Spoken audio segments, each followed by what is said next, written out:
Hello brick builders, how you doing today? Mr. Studs with our daily tip number 17. In today's live workshop, I'm going to be dealing with a bunch of gears, and I figured it was a good idea to take this video to explain some basics about gears.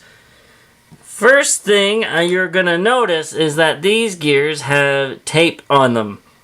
The reason I did that was so I can explain some concepts to you, and you can visually see it very easily. So we're going to take this gear, and we're going to marry another gear to it, and that just means put it side by side so the teeth line up, like that.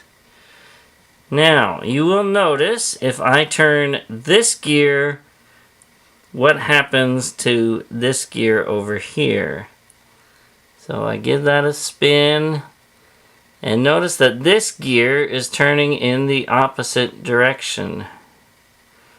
So if you put two gears side by side, this one is going to turn opposite the other one, so they're kind of going to make like an S.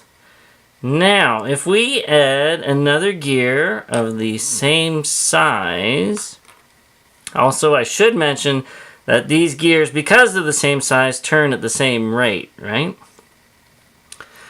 So, I'll put a third gear on in this sequence. Now you're going to notice that this and this do something interesting. Oh, here, I'm going to put this over here, so that this piece of tape and that piece of tape line up. You'll see it better if I do it that way. Alright, so we'll turn this gear again.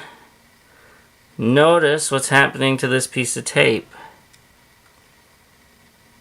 See, it's turning in the same direction as our first gear, because this gear is rotating opposite to that one, and this one is rotating opposite to that one. So every odd numbered gear, or odd spaced gear, is going to turn in the same direction. And that's important when you're dealing with drivetrains, which are basically a series of gears all put together.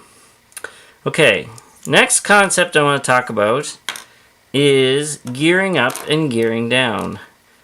That happens when we have two different sized gears working together. So in this case, when we turn this gear, it's going to turn this one, but it's going to turn it much slower because obviously this gear is much bigger. So we'll go one rotation with this gear. So that's one rotation, and notice this one only went about 5/8 of the way around. Maybe about 5/8. Turn it again for one rotation. And again, it went about 5/8, a little bit less. Okay, so this is called gearing down. This is when you put your speed down, so this gear is going slower, but it increases your power. So this gear will work harder now, but it will go slower. Now, if we do the opposite, I'm going to go over to this to show you that.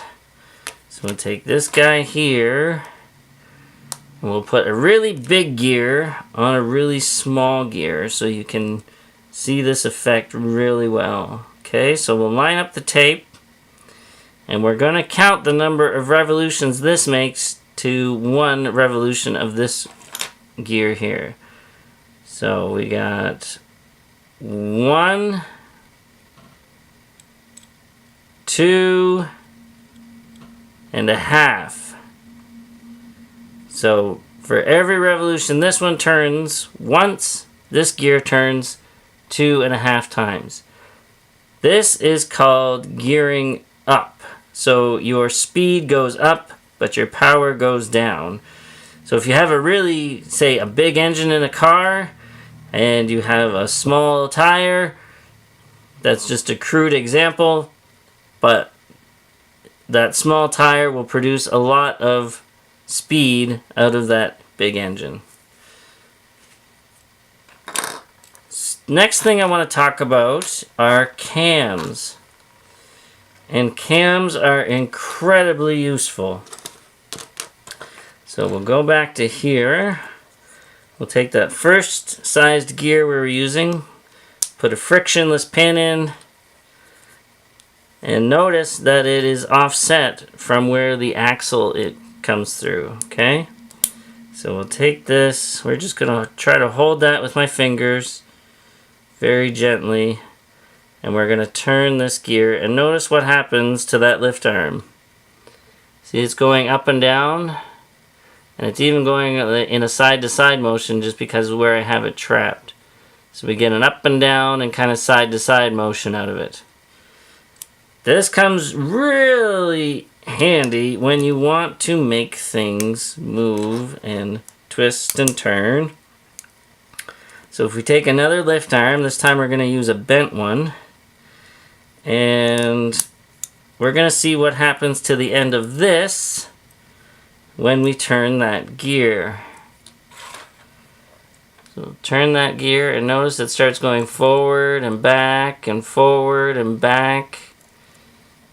Sort of like, you could think of it like a woodpecker or one of those birds that drink the water. Alright? So cams can be used in all sorts of ways to make things move in different ways. A master designer at using cams and using gears is J.K. Brickworks. He has done some amazing things with gears and cams. I would highly recommend going and subscribing to his channel if you want to learn more how to use this type of stuff and how to apply it. He puts build instructions and everything. So that is all I wanted to talk about today because I wanted to give you a little primer for today's workshop. Thank you so much to everybody who has liked, subscribed, and shared. Please continue to do so. We have a Patreon account if you want to support us that way, or you can come and join the conversation on Facebook. Thanks so much. Keep dreaming in bricks. Bye-bye.